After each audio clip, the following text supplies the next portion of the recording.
Samajwadi party द्वारा सरकार का विरोध किया गया। मुरादाबाद में समाजवादी पार्टी के द्वारा बेरोजगारी, महंगाई और किसानों से जुड़ी मांगों को लेकर जिलाधिकारी को ज्ञापन सौंपा गया, जिसमें अपनी मांगों के साथ कहा गया कि सरकार निकम्मी है, ये सरकार बदलनी है। उत्तर प्रदेश के जनपद मुरादाबाद में आए दिन विभिन्न पार्टी कार्यकर्ताओं द्वारा प्रदर्शन किए जा रहे हैं, तो वहीं आज फिर से समाजवादी पार्टी के कार्यकर्ताओं द्वारा कलेक्ट्रेट पर जाकर जिलाधिकारी को ज्ञापन सौंपा गया, जिसमें महंगाई, बेरोजगारी, किसानों से जुड़ी समस्याओं को लेकर उनके साथ खड़े होने की बात कही और कहा कि हमारी मांगें पूरी करो। और कहा गया कि लंबे समय के बाद किसानों को जो आज़ादी मिली थी कॉन्ट्रैक्ट खेती से, वो देर सवेर फिर पुराने हाल में लौट आएगी।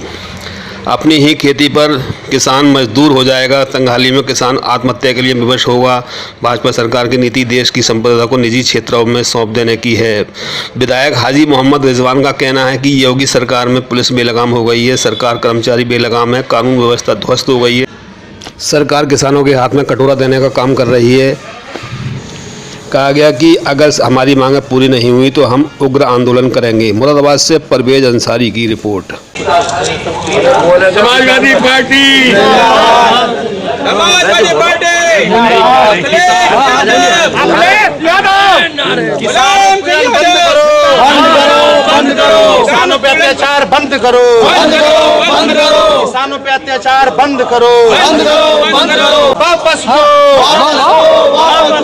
गलत अध्यादेश वापस लो, काला कानून वापस लो,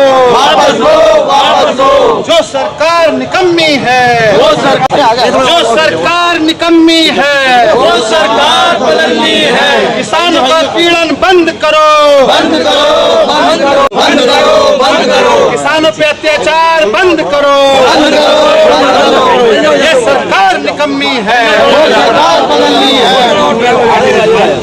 बंद करो, जो सरकार निकम्मी है, वो सरकार बदलनी है, जो सरकार निकम्मी है, वो सरकार बदलनी है। किसानों पे अत्याचार बंद करो, बंद करो, बंद करो, ये बस हो गया काम, अत्याचार बंद करो, बंद करो, बंद करो, किसानों पे अत्याचार बंद करो, बंद करो, बंद करो, किसानों पे अत्याचार।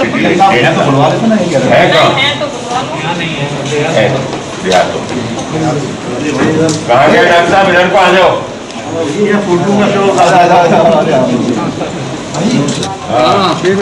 हाँ बिल्कुल सही है। गिरावती भाई एक मिनट सोहेल भाई सबका इंतजार करो, इंतजार तो खत्म तो लगा दो। नारे पारे लग गए सब, अब नारे मारे, अब ज्ञापन दे दिया नारे। छेड़खानी वालों पे लगेंगे, या इतने इतने बड़े जो गज के गज निकल रहे हैं उन पे लगेंगे। तमाम भ्रष्टाचार हो रहा है, पुलिस बेलगाम हो गई, तमाम कर्मचारी बेलगाम हो गए, तमाम अधिकारी बेलगाम हो गए, कानून व्यवस्था ध्वस्त हो गई। तमाम ऐसे ऐसे बिल तुमने इतवार के दिन पास कर दिए, किसानों के हाथ में कटोरा आ गया है। वो दिन दूर नहीं है, धान 1100 रुपये को लिए फिर रहा किसान, मारा मारा फिर रहा, तो कोई पूछने वाला नहीं है। इसके बाद गन्ने का इससे बुरा हाल होना है। एक कोई क्राइम कम नहीं होगा, योगी जी के जाने पे क्राइम कम होगा। सर क्या प्रदर्शन था आज आपका? देखिए, जैसा आपको मालूम है कि देश की सरकार कॉरपोरेट घराने और पूंजीपतियों के हाथ में बिकी हुई सरकार लगती है। आज फिर वही दौर लौट रहा है जो जिम्मेदारी पीरियड का दौर था। किसानों की ज़मीनें लोग गिरवी रखेंगे और किसानों की ज़मीनों पे किसान खुद अब मजदूर बन के काम करेगा। किसान को एमएसपी की कोई गारंटी नहीं है इस बिल के अंदर। और सबसे ख़तरनाक बात यह है कि उन कॉरपोरेट घरानों को अनलिमिटेड स्टॉक करने की इजाज़त मिल गई है। वो इस तरह से अनलिमिटेड स्टॉक करने के बाद सारे रेट अपने हाथ में रखेंगे। जो फसल के ऊपर गरीब आदमी जो सारा दिन मेहनत करके 1 किलो आटा अपने बच्चों के लिए लेके जाता है, फसल पे 20 रुपये किलो लेगा और 3 महीने बाद वो 50 रुपये किलो लेगा। ये नाइंसाफ़ी और किसान के साथ, क्योंकि सिर्फ भारत में एक ही सेक्टर बचा था, वो एग्रीकल्चर और खेती का था, जिसमें कॉरपोरेट और बड़े घराने शामिल नहीं हुए थे। लेकिन इस सरकार ने उस सेक्टर को भी इनके हाथ भेज दिया है। हम पुरजोर इसका विरोध करते हैं। और जो अध्यादेश आया है हमारे मजदूरों के लिए, उसमें भी मजदूरों के हाथ पैर बांध दिए गए हैं।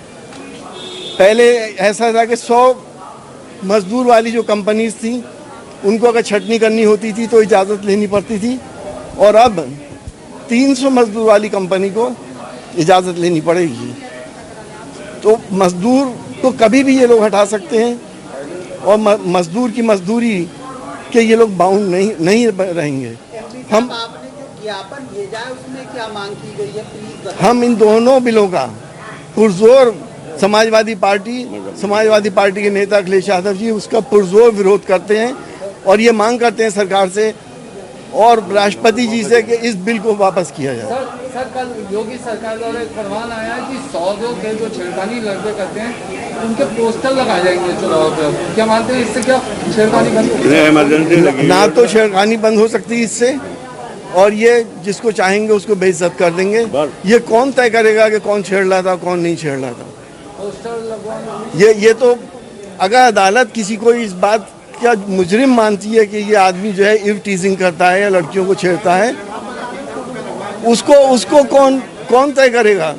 हर शरीफ आदमी का पोस्टर लग जाएगा, और वैसे भी सार्वजनिक जगहों के ऊपर यहाँ डकैतों और कातिलों के पोस्टर नहीं लगते, छेड़खानी करने वालों के पोस्टर लगेंगे। ये व्यवहारिक नहीं है। नौजवानों के लिए